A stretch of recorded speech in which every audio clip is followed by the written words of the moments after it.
Bentar.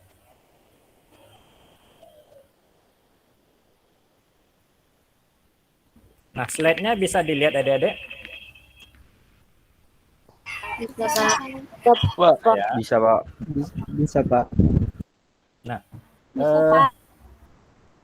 di dalam berwirausaha, ya, nah tentu adanya profesi dan seni melakukan penjualan, ya. Jadi seni sebagai seorang penjual. Nah, tentunya seorang yang ingin berwirausaha, ya, nah dia berada pada posisi sebagai seorang penjual.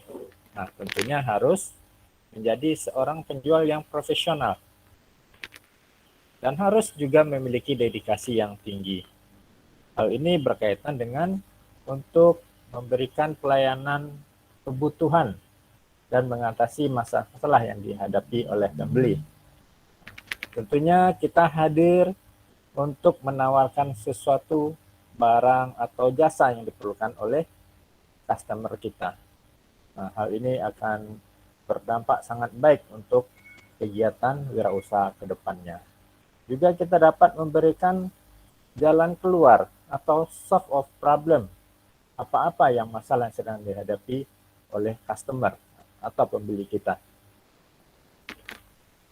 Di sini juga tentunya keberhasilan seseorang tidak hanya ditentukan oleh bakat saja, ya. Nah, mungkin ada seseorang yang punya bakat dari kecil sebagai seorang saudagar, sebagai seorang pengusaha, ya, dan lain sebagainya. Nah, bakat itu sejak berusia anak-anak, ya, dewasa dan remaja sudah terlihat. Orang-orang yang berbakat untuk menjadi entrepreneur itu sudah terlihat dari masa kecilnya. Jadi orang-orang ini biasanya akan sukses untuk menjalani berbagai jenis usaha yang akan digeluti. Jadi bakat itu sangat-sangat perlu, ya. Nah, dan bakat itu adalah bawaan dari lahir. Kalau kita melihat seorang pengusaha-pengusaha besar itu dari awal, dari kecil dia telah mendidik anak-anak mereka untuk menjadi seorang pengusaha yang nantinya akan meneruskan usaha dia. Kita lihat dari segi pendidikan. Nah, kebanyakan orang-orang pengusaha atau wirausaha itu mereka meneruskan pendidikan tinggi anak mereka itu tidak menjadi yang ahli di dalam bidang hukum, di bidang IT, di bidang teknologi, dan lain sebagainya. Kebanyakan mereka meneruskan pendidikan tinggi anak mereka itu menjadi seorang marketing, akuntan, dan lain sebagainya. Nah, selain didukung oleh bakat, juga upaya-upaya yang mendorong ke arah keberhasilan. Jadi kalau seseorang itu memiliki bakat dari kecil, tapi kalau tidak ada upaya, tidak ada motivasi untuk menjadi seorang entrepreneur atau wirausaha yang berhasil, nah itu juga tidak akan bisa berjalan seperti yang dicita-citakan. Jadi selain bakat, nah tentu juga perlu ada usaha dan motivasi dari seseorang untuk bisa menekuni profesi sebagai seorang pengusaha atau di sini disebut dengan istilah seni penjual.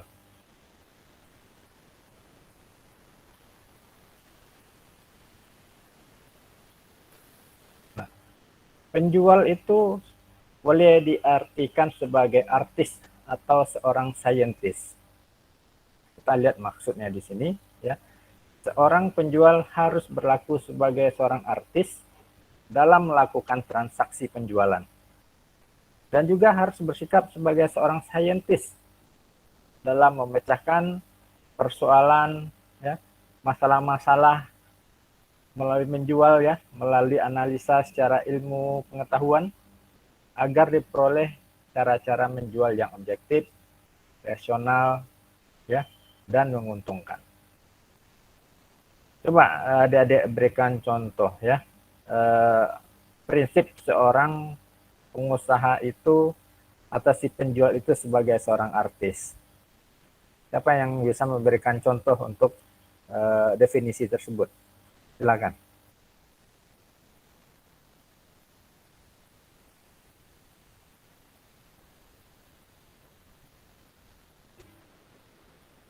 Oke, ada yang mau memberikan pendapat?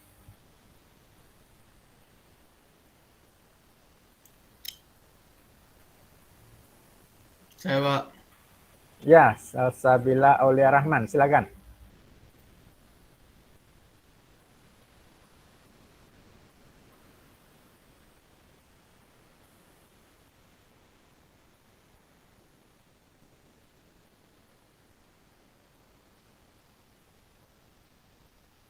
Ya, Salsabila Aulia Rahman.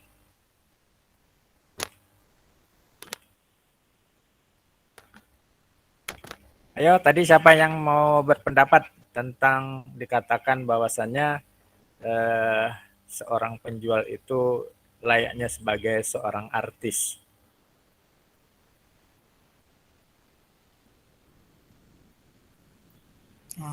Boleh mengasih pendapat, Pak? Ya, Fajar Edwin. Kalau menurut saya yang dikatakan penjual sebagai artis karena seorang penjual harus memiliki karisma gitu, Pak. Jadi setiap artis itu kan berkarisma sehingga orang tertarik untuk menontonnya gitu. Jadi begitu juga dengan penjual. Mereka harus memiliki karisma sehingga para orang itu tertarik untuk membeli barang jualannya gitu, Pak. Terima kasih, Pak. Ya, baik. Terima kasih Fajar Edwin. Ada yang lain yang mau memberikan pendapat bahwasannya penjual itu juga sebagai artis ya, bertingkah sebagai layaknya seorang artis. Nah, apa maksudnya ini? Saya Pak. Ya, Haryanto Chandra. Menurut saya Pak, sebagai saintis itu Pak, pertama karena dia yang harus menemukan strateginya sendiri Pak dalam memasarkan produknya. Dan dia harus menemukan caranya gimana untuk memperoleh suatu keuntungan. Itulah kenapa dia sebagai saintis untuk, ya, seperti bagaimana saintis itu sendiri ya, mereka meneliti mencari cara gitu Pak, untuk lebih baik lagi. Sebagai artis, saya setuju dengan pendapat Fajar tadi Pak. Ya, terima kasih Haryanto Chandra. Nah, adik-adik semua ya. Nah, kalau kita melihat ya menjual suatu produk ya layaknya seorang artis. Nah, seperti kita lihatlah di media cetak, media elektronik dan lain sebagainya ya. Nah, kalau seseorang artis ya, dia memegang sebuah produk, mempromosikan semua produk. Nah, itu daya tariknya akan lebih kuat ya terhadap masyarakat atau customer yang akan disasar. Nah, sehingga pada saat sebuah produk ya, nah menggunakan jasa seorang artis untuk mempromosikan produk tersebut, nah, maka selain biaya yang dikeluarkan oleh perusahaan tersebut besar, ya, namun impact ya atau akibat dari promosi yang dilakukan oleh artis tersebut juga akan sangat besar. Nah, daripada menggunakan orang-orang yang bukan public figure ya sebagai alat untuk melakukan promosi. Contohnya sekarang kita lihat ya. Nah, para artis apapun yang mereka buat ya, apapun usaha mereka, apakah itu usaha kuliner ya, usaha properti dan lain sebagainya. Nah, biasanya usaha mereka itu langsung laris manis ya. Karena mereka sudah mendapatkan branding dari jati diri mereka. Nah, jadi menjuallah layaknya sebagai seorang artis ya. Nah, bagaimana seorang artis bisa dikenal oleh masyarakat, bisa dikenal oleh calon customer dan lain sebagainya. Terus satu hal lagi, si penjual itu layaknya seorang saintis ya. Nah, tadi seperti yang disampaikan oleh kawan-kawan tadi ya. Nah, kita tahu seorang saintis itu pasti dia melakukan sesuatu itu mengikuti kaedah-kaedah ilmiah ya. Nah, kaedah-kaedah ilmiah di sini pertama ya. Nah, mereka akan melihat dulu kondisi existing, kondisi saat ini. Nah, seperti kondisi saat ini adalah misalnya kondisi dalam keadaan pandemi COVID-19. Terus dia akan mengumpulkan data ya. Nah, berapa banyak orang yang menjadi terpapar dengan kondisi ini ya. Nah, terus selanjutnya dia akan membuat lagi proses ya. Setelah mengumpulkan data, terus dia akan membuat desain ya, membuat rancangan. Nah, rancangan produk yang akan mereka launching, yang akan mereka produksi ya.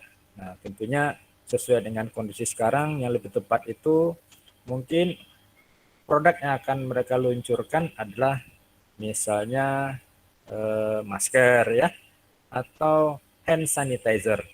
Nah, jadi dia melihat kebutuhan ya, kebutuhan daripada masyarakat. Tentunya mereka sudah hitung-hitungan ya, hitung rugi dan untung ya. Nah, tentunya kalau momen dan waktunya tepat, tentunya mereka akan sangat beruntung untuk memproduksi barang-barang yang mereka hasilkan.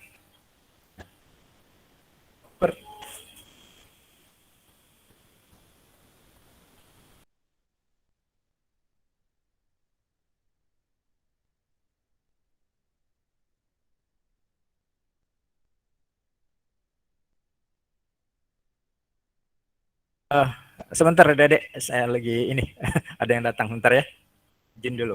Baik, Pak. Baik, Pak.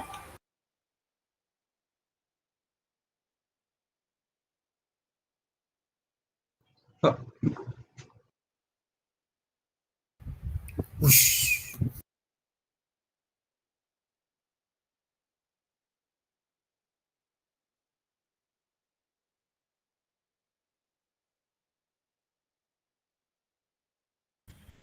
Ya, maaf adik-adik ya. Ini ada mahasiswa yang datang minta tanda tangan skripsinya sudah selesai dicetak ya. Nah, jadi kita lanjutkan ya. Nah, jadi kalau kita bertindak sebagai seorang saintis ya, seorang pengusaha, seorang penjual, bertindak sebagai saintis, tentunya seluruh langkah-langkah yang akan mereka ambil untuk berusaha itu sesuai dengan kaidah-kaidah ilmiah ya. Nah, kaidah-kaidah ilmiah itu tentunya ada urutan-urutan proses yang harus mereka lalui. Nah, misalnya bisnis masker ya.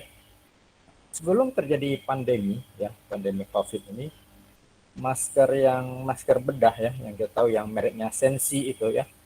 Sensi ya, bukan sensasional ya, Sensi. Nah, itu kan harga per boxnya isi 50 lembar, itu dulunya hanya 22.000 ya.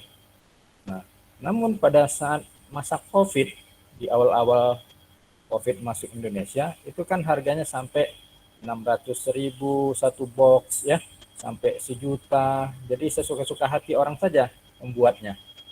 Nah, tentunya kalau seorang entrepreneur ya atau penjual yang berprinsip saintis, dia sudah membuat hitung-hitungan ya.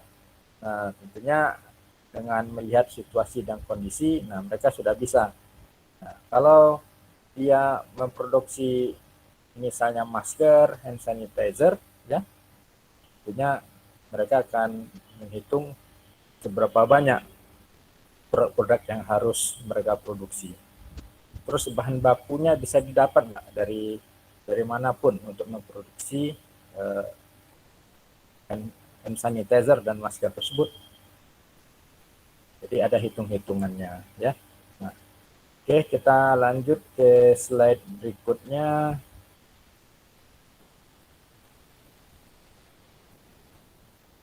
Nah, di dalam melakukan penjualan suatu produk ya. Nah, jadi ada objek ilmu untuk menjual itu ya. Nah, apa saja yang menjadi objek di dalam penjualan? Yang pertama adalah diri si penjual ya. Nah, jadi bukan berarti jual diri ya. Nah, seseorang entrepreneur ya. Nah, penjual sebelum melakukan penjualan harus mengetahui keadaan dirinya ya. Nah, jadi si penjual itu harus memahami seluruh tentang produk yang mereka tawarkan ya, terhadap toko yang mereka miliki dan lain sebagainya. Jadi kalau seseorang yang ingin berjualan ya, pada saat ditanya tokonya itu berada di mana ya, di sebelah mana, karyawannya berapa. Nah, kalau dia tidak bisa menjawab itu, nah itu akan membuat sesuatu hal yang tidak baik bagi seorang customer. Apalagi yang ditanya itu ada produknya ya. Nah, jadi dia harus mengetahui segala sesuatu tentang usahanya, terutama sekali adalah dirinya sendiri. Nah, dia statusnya apa, sebagai apa. Nah, kita melihat di kuliner atau yang ini usaha-usaha yang sudah established ya, seperti franchise ya, McD, KFC dan lain sebagainya. Nah, itu mereka akan sangat paham ya, sangat paham posisi mereka sebagai apa. Apakah mereka sebagai yang berkaitan dengan kasir, yang bagian penjualan, supervisor, yang menjadi koki ya di bagian belakang dan lain sebagainya. Jadi kita harus mengetahui diri kita sendiri sebagai selaku seorang penjual. Terus juga tadi sudah didahului bahwasanya kita juga harus mengetahui barang yang akan dijual. Penjual perlu mengetahui keadaan, sifat, dan guna dari barang yang akan dijual. Tentunya ini harus kita pahami dan kita kuasai. Pada saat si customer ya, si pembeli menanyakan produk kita dan kita tidak paham ya, misalnya kita buka usaha misalnya service printer misalnya ya, untuk orang-orang IT. Nah, pada saat si customer membawa printernya yang bermasalah ya, nah terus si customer bertanya tentang segala sesuatu hal tentang printernya. Nah, jika kita tidak mengetahui ya seluk-beluk dari printer tersebut, nah makanya kita tidak akan mendapat kepercayaan dari seorang customer. Yang ketiga adalah keadaan pembeli atau langganan ya. Nah, jadi kita harus memahami kondisi ya daripada si pembeli atau customer kita. Apa yang dia inginkan ya. Nah, seperti apa, jumlahnya berapa dan lain sebagainya. Nah, itu salah satu yang merupakan objek ya ilmu dalam menjual.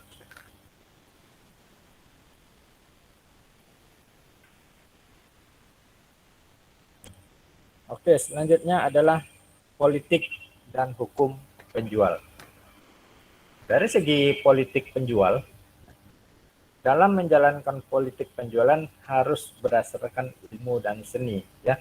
Nah, tentunya kita harus mempunyai trik-trik dan politik ya di dalam mengembangkan usaha, di dalam menjual sebuah produk ya. Nah, jadi harus ada segi politisnya ya, dan juga keilmuannya harus dikuasai. Jadi jika kita melihat ya kompetitor kita menjual donat, nah terus kita juga ingin buka usaha menjual donat ya. Nah, kalau kita tidak tahu apa kelebihan dari produk orang ya, apa kekurangannya ya, nah jangan kita membuka produk yang sama ya. Nah, kalau produk kita tidak memiliki inovasi ya dan lain sebagainya, nah, jadi perlu adanya ilmu pengetahuan dan seni di dalam melakukan penjualan. Yang kedua ada terkait dengan hukum penjualan. Tiap orang mau menukarkan barangnya dengan uang karena ia menganggap bahwa uang itu sangat diharapkannya dan akan menguntungkan serta memuaskan hatinya. Ya. Nah, jadi orang-orang itu ya dari sisi penjual, nah, penjual itu tentu dia akan menawarkan produk ya dan jasanya kepada si pembeli, kepada si customer. Nah, tentunya ada dua harapan yang sama ya. Dari sisi penjual, nah barangnya bisa dibeli atau digunakan oleh si pembeli. Nah, di sisi pembeli dia rela dan ikhlas ya untuk mengeluarkan uang yang dia miliki guna mendapatkan barang yang kita tawarkan. Selanjutnya adalah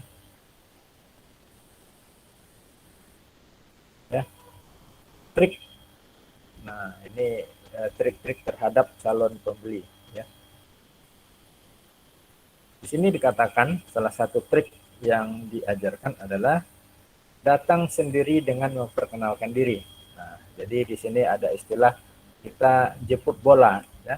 Jadi kita tidak hanya sistem menunggu. Nah, jadi kita ada sistem jemput bola. Hal ini sangat penting sekali ya. Jika produk kita belum mendapat nama atau mendapat hati di tengah masyarakat, atau produk kita belum dikenal ya.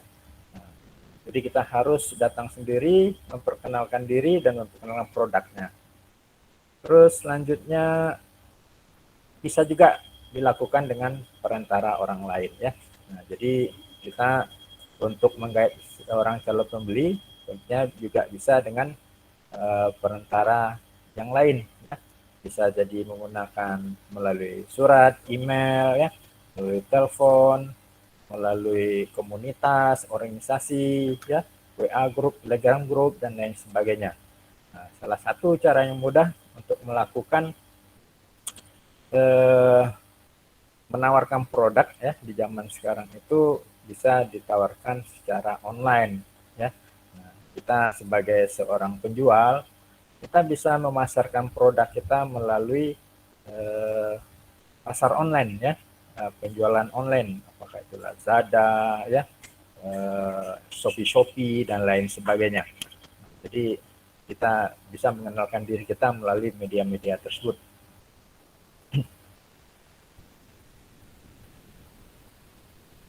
Nah, terus kita juga harus mengetahui ya bagaimana untuk menghadapi calon pembeli. Nah, di sini katakan bahwasanya menciptakan suasana yang menyenangkan ya. Nah, ini adalah salah satu cara bagaimana kita seorang customer itu comfortable ya. Bagaimana dia betah untuk melakukan transaksi ya di tempat usaha kita. Nah, biasanya orang-orang akan melakukan transaksi dengan kondisi yang menyenangkan, yang nyaman ya, dan lain sebagainya. Biasanya si customer itu datang di awal-awal hanya sekadar melihat ya, melihat-lihat. Nah, namun karena merasa nyaman dan lain sebagainya, akhirnya mereka akan melakukan transaksi di tempat kita. Terus salah satu trik yang juga tidak kalah pentingnya adalah mengadakan pendekatan ya terhadap pembeli. Nah, mungkin kalau kita bisa membandingkan dengan seorang marketing ya, marketing asuransi ya, mungkin adik-adik ya pernah didatangi ya rumahnya, keluarganya oleh marketing asuransi. Nah, mereka menawarkan produknya dengan berbagai cara ya, dengan berbagai cara melakukan pendekatan-pendekatan terhadap si calon nasabahnya ya, terhadap calon konsumernya. Nah, mungkin pendekatan melalui keluarga ya, melalui tempat pekerjaan dan lain sebagainya. Jadi itu salah satu cara menghadapi calon pembeli.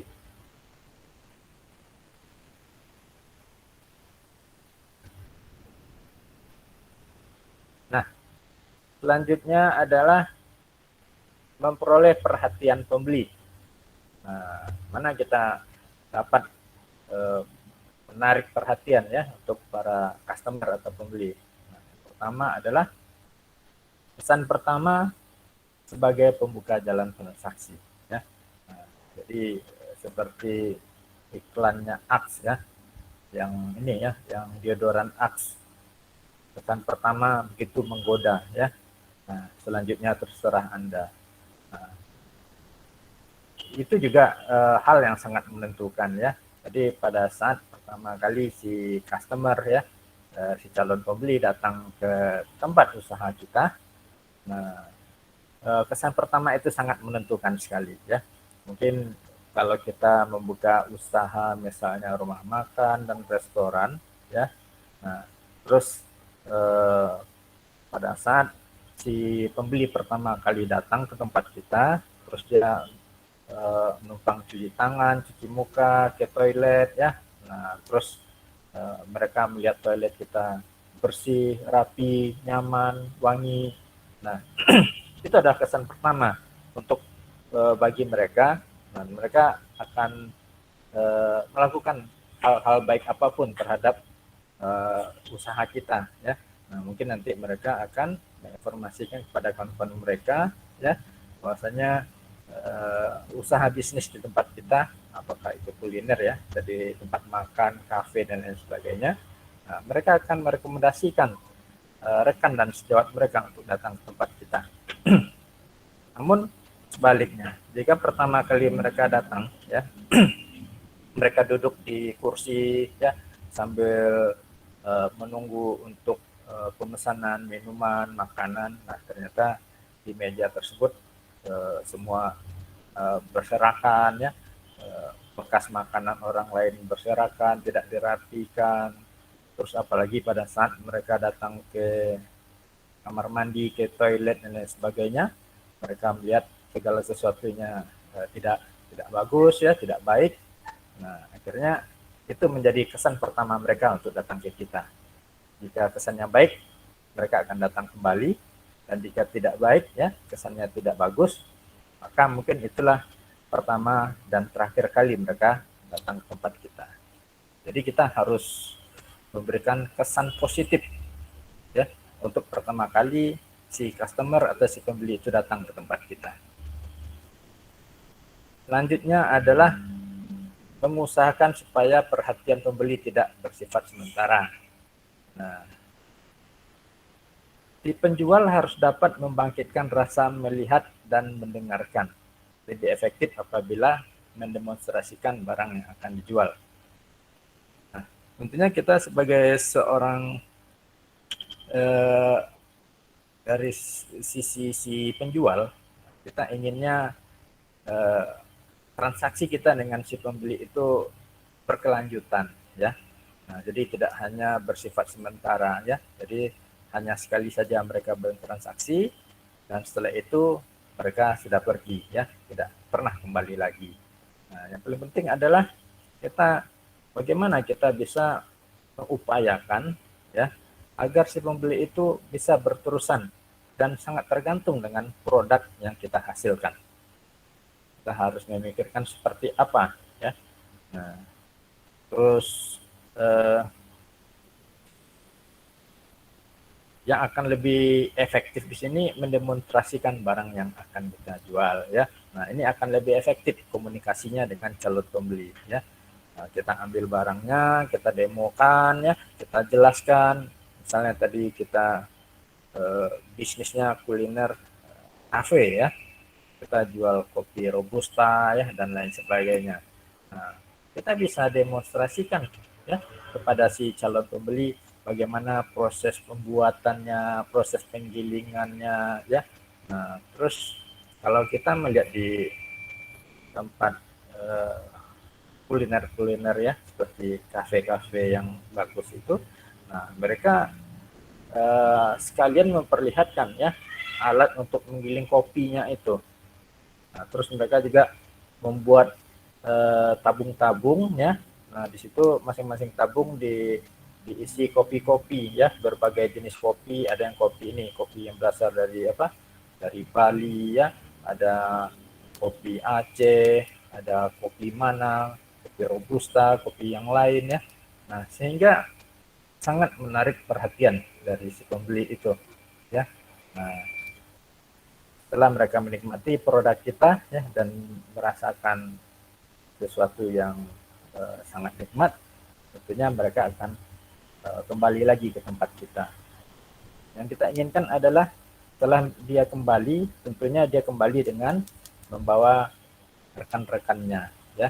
Nah, itu salah satu cara untuk memperoleh perhatian pembeli.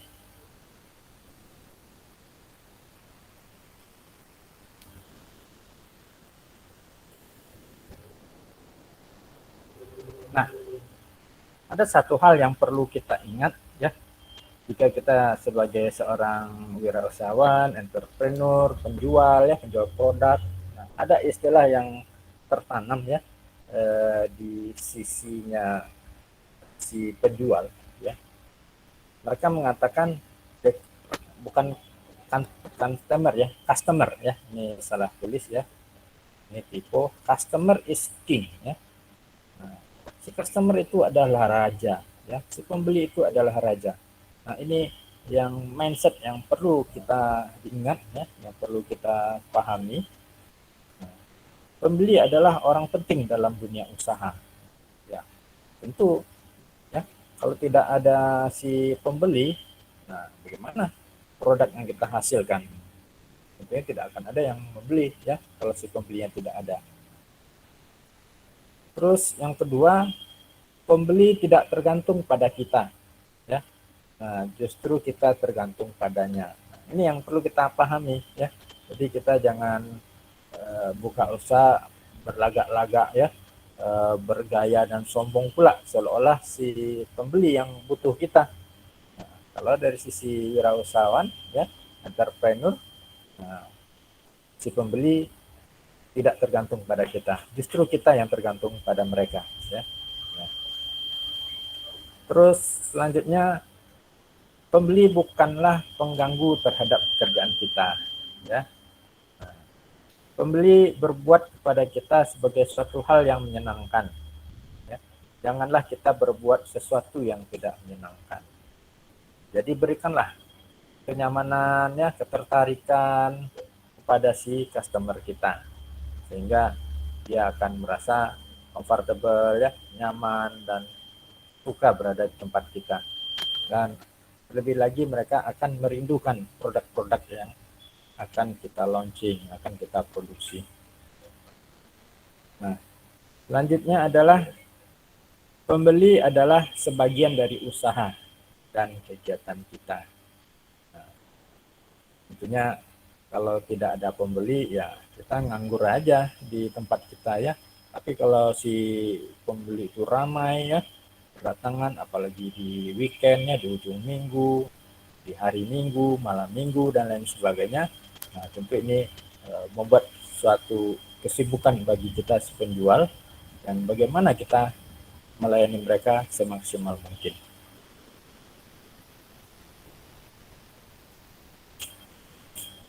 Nah, selanjutnya adalah sifat-sifat penjual yang disenangi pembeli. Nah, ini kita harus paham. Ya, jadi kita harus paham. Nah, sifat-sifat apa yang disenangi oleh pembeli ya? Jika dari suatu sisi kita ini adalah sebagai seorang penjual ya atau wirausahawan. Nah, yang pertama adalah jujur dalam memberikan informasi ya. Nah, ini kejujurannya penting ya. Jadi kalau kita tidak jujur terhadap produk yang kita hasilkan ya, tidak jujur terhadap produk yang kita hasilkan, nah, maka itu alamat orang tidak akan lagi untuk membeli produk kita, dan bahkan lebih jauh mereka akan memberikan informasi kepada rekan mereka, sejawat mereka, komunitasnya ya, bahwasanya produk kita tidak seperti yang tertera di dalam iklan ya. Mungkin bagi yang sering melakukan transaksi secara online ya, jual beli online, nah terkadang banyak ya si pembeli itu kecewa. Nah, di mana misalnya dia membeli sebuah sepatu ya dari transaksi online menggunakan Tokopedia misalnya ya. Pada saat dipesan ya, misalnya dia menginginkan sepatu nomor 42 ya, berwarna coklat, misalnya coklat tua. Nah, ternyata setelah dilakukan pembayaran ya, setelah pembayaran berhasil, barangnya datang, nah ternyata sepatunya ukuran 40 dan berwarna hitam. Nah, mungkin kalau dari segi warna saja yang tertukar mungkin tidak ada masalah ya. Jadi kita pesan warna coklat tua yang datang hitam, kalau ukurannya sama tidak masalah, masih bisa dipakai. Nah, tapi yang sangat mengecewakan adalah pada saat barangnya yang datang itu adalah berukuran 40. Nah, sementara kita memesannya ukuran 42. Ini apa? Sepatu itu tidak bisa kita pakai, ya. Nah, jadi ternyata si seller, si penjual, ya, dia tidak jujur di dalam memberikan informasi. Juga contoh lainnya adalah misalnya kita membeli sebuah jam tangan, ya. Nah, sebuah jam tangan, di dalam iklannya, di dalam deskripsi detailnya dinyatakan jam itu adalah buatan dari Swiss, ya. Nah, ternyata pada saat kita pesan, kita beli, kita bayar, barangnya datang, jamnya adalah made in China. Nah, ini akan sangat mengecewakan kita selaku seorang pembeli, ya. Nah, jadi kita harus pahami ini. Kita harus jujur dalam memberikan informasi terhadap produk kita. Terus yang kedua adalah pengetahuan yang baik tentang barang, ya. Nah, jadi jangan pula si customer lebih tahu daripada kita tentang produk yang kita jual. Nah, ini terbalik, ya.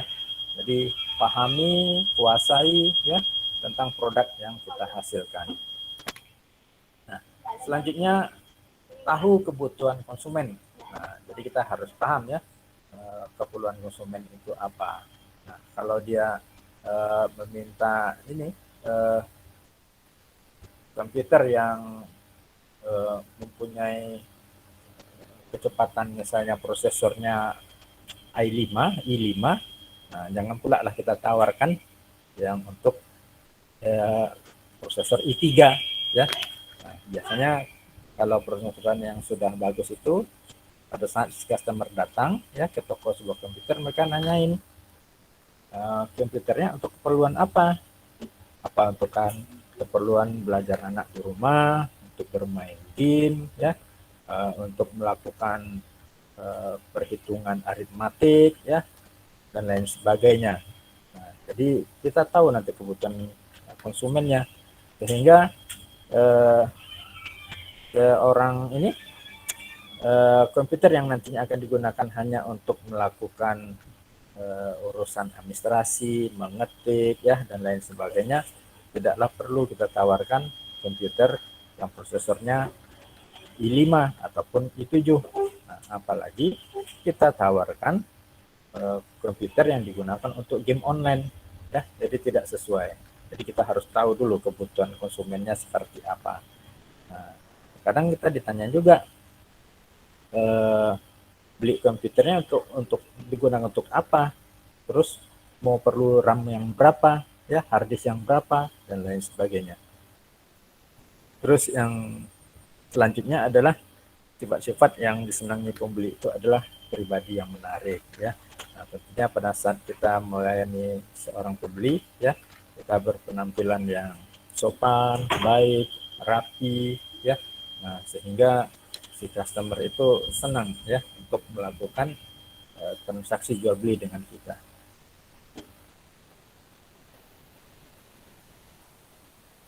Nah, tentunya di dalam proses, ya, jika kita memiliki usaha, ya, bisnis dan lain sebagainya, nah, jadi tidak semua usaha itu berjalan dengan lancar, dengan mulus dan seperti yang kita harapkan, ya.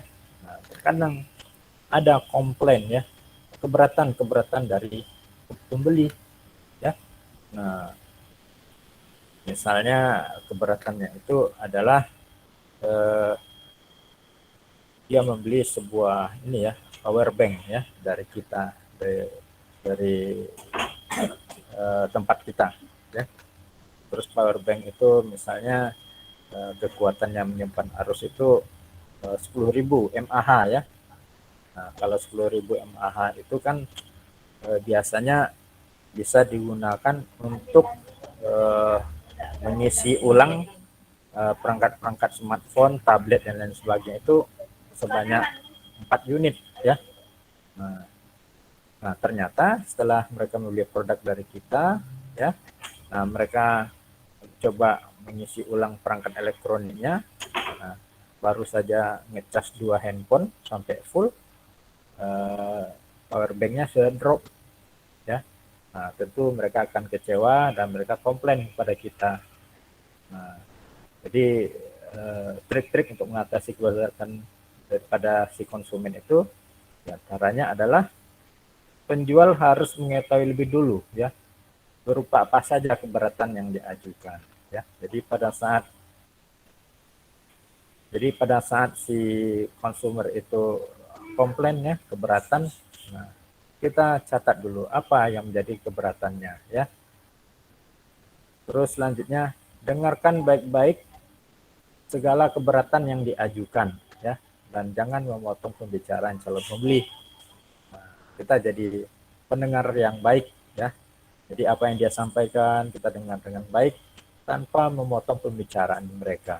Nah, ini adalah untuk menjaga hati mereka, ya, yang sedang tidak puas, yang sedang komplain, ya, terkadang penuh dengan emosi dan lain sebagainya.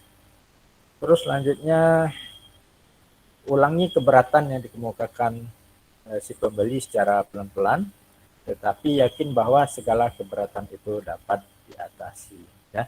Nah, jadi kita akan konfirmasi ulang, ya, apa-apa saja tadi keberatan yang disampaikan oleh si pembeli tadi, ya. Nah, jadi kita catat, kita konfirmasi berapa item yang mereka keberatan dan apa saja itemnya, ya. Nah, terus kita harus dapat memberikan kepastian, ya, bahwasanya segala suatu keberatan atau komplain mereka tersebut bisa kita atasi, ya.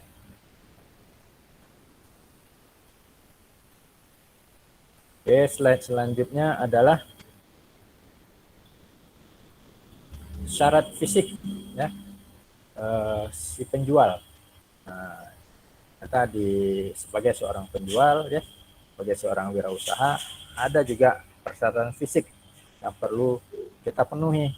Di antaranya adalah kesehatan, ya. Nah, jadi kita harus tampil sehat, ya, untuk menghadapi customer, si pembeli. Nah, jadi kalau kita badannya lagi tidak sehat, lagi flu, lagi batuk, ya, akan lebih baik tidak berhadapan dengan si pembeli. Selanjutnya badannya harus tegap, ya.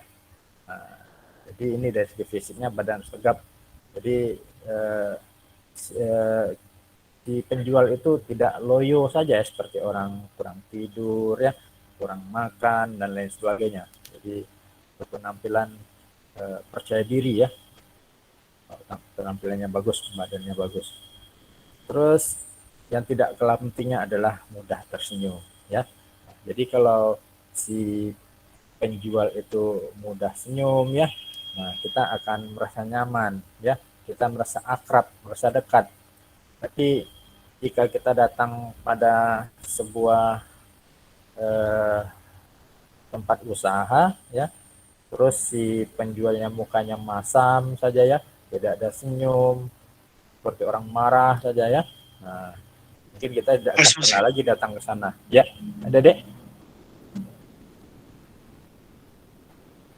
Nah, selanjutnya lancar berbicara, ya. Nah, ini syarat fisik yang berikutnya adalah lancar berbicara, ya. Nah, lancar berbicara artinya dia menguasai penuh, ya, tentang produk-produk yang mereka tawarkan, ya. Nah, jadi kalau dia mengetahui persis spesifikasi dari produk yang dia tawarkan, tentunya dia akan lancar berbicara. Tapi jika dia tidak memahami, ya, secara utuh produk yang mereka tawarkan, produk yang akan mereka jual, nah tentunya mereka akan tergagap-gagap, ya, untuk menjelaskan produk yang akan mereka jual. Apalagi pada saat si penjual akan bertanya tentang produk tersebut.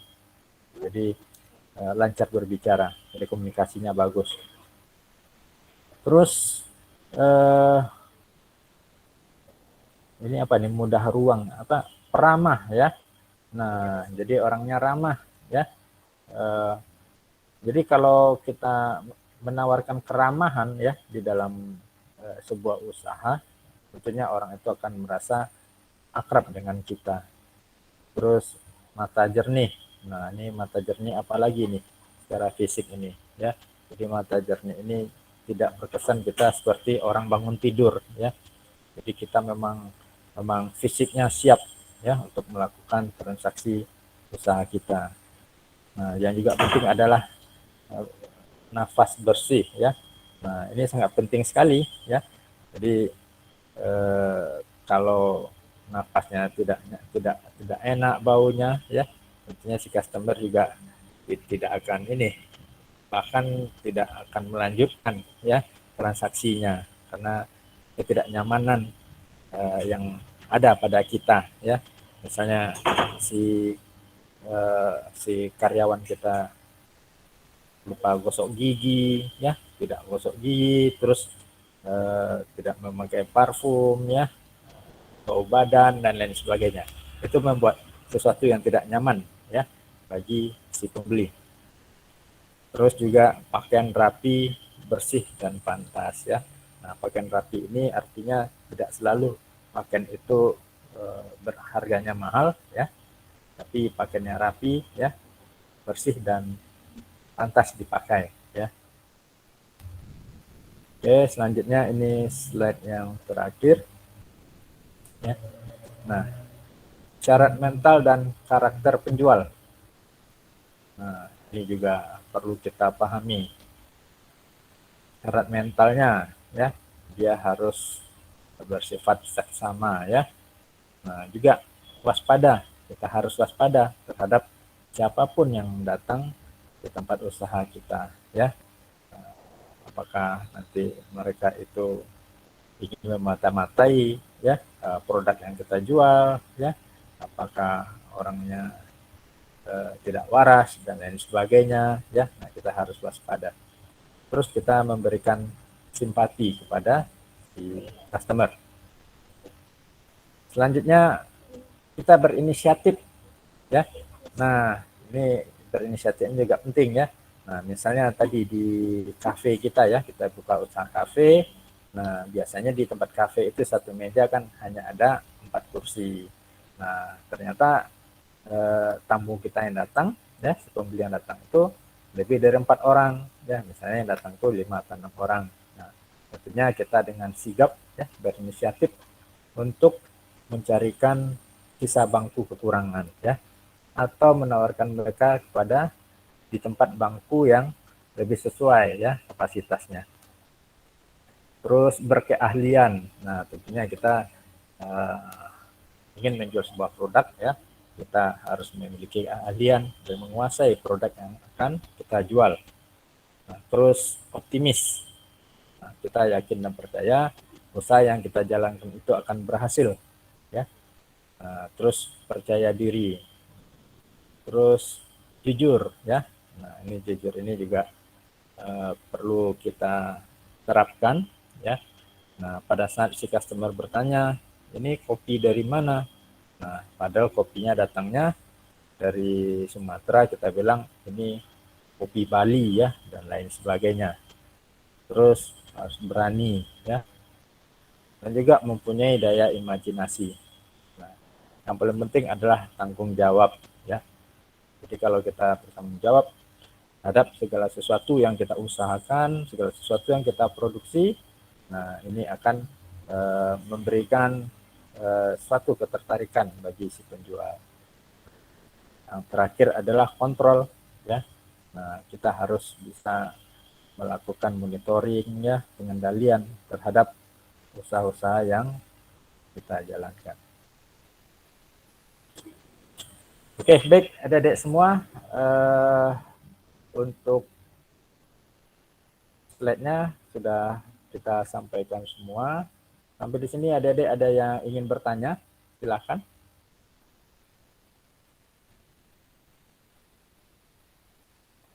Atau mungkin ada yang sudah pernah buka usaha, ya, mungkin bisa berbagi pengalaman, ya, selama membuka usaha. Apakah di antara adik-adik saat ini ada yang sudah membuka usaha?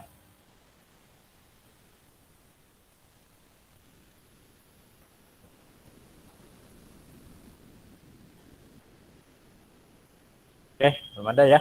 Oke, baik adik. semoga nanti dengan disampaikan tadi ya materi-materi tentang persiapan berwirausaha ya, baik dari segi mental, fisik, bagaimana kita mengenali calon pembeli, ya, bagaimana menghadapi komplain pembeli dan lain sebagainya. Semoga ini menjadi bekal bagi adik-adik nantinya untuk menghadapi ya si pembeli atau customer terhadap usaha-usaha yang kita jalankan. Oke, selanjutnya sebelum kita tutup perkuliahan ini, silakan adik-adik mengaktifkan kameranya ya. Kita akan screenshot ya untuk absen kehadiran.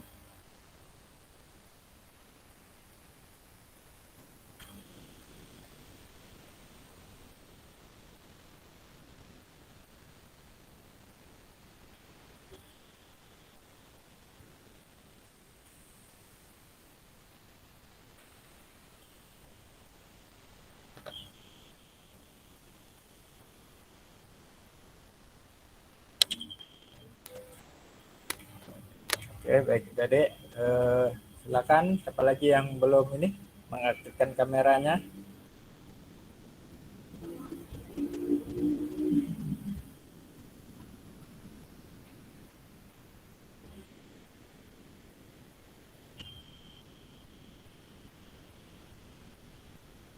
Ya, kita hitung ya. Saya akan hitung untuk melakukan screenshot ya.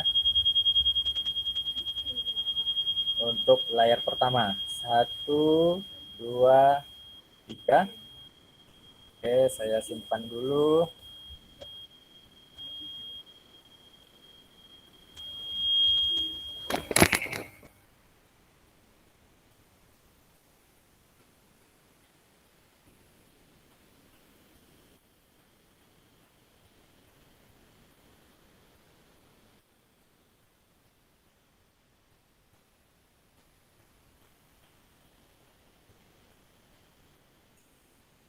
Oke, sekarang untuk layar yang berikutnya.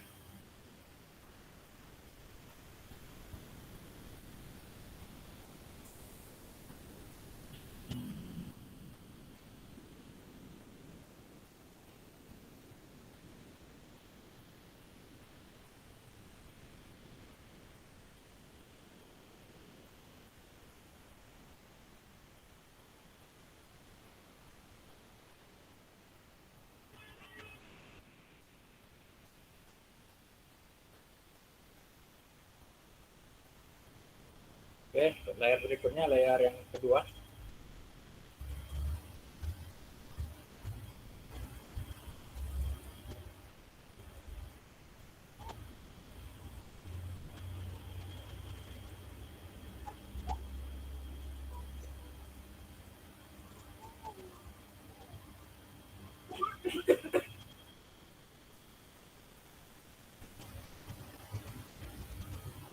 Oke, ya.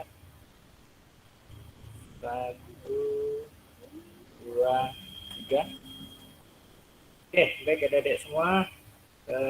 Terima kasih ya. Kita telah melaksanakan perkuliahan kewirausahaan hari ini. Ya, semoga bisa menjadi modal bagi adik-adik nantinya untuk yang berminat menjadi seorang entrepreneur ya, membuka wirausaha.